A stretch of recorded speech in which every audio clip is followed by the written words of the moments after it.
Si un joven cobra 1.000 euros o incluso menos de 1.000 euros y paga una hipoteca de 1.000 euros, ¿qué come un mileurista?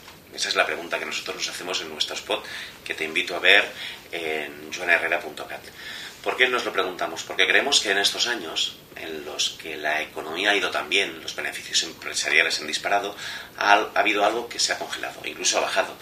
Ha sido el sueldo. Somos el único país de Europa donde el sueldo durante los últimos 15 años ha bajado.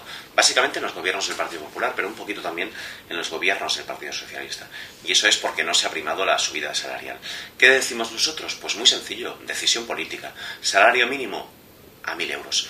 Como dice la Carta Social Europea, que plantea que tiene que ser el 60% del salario medio, y en este caso el salario medio se sitúa en torno a los 1.400 euros. Por tanto, salario mínimo en torno a los 1.000 euros.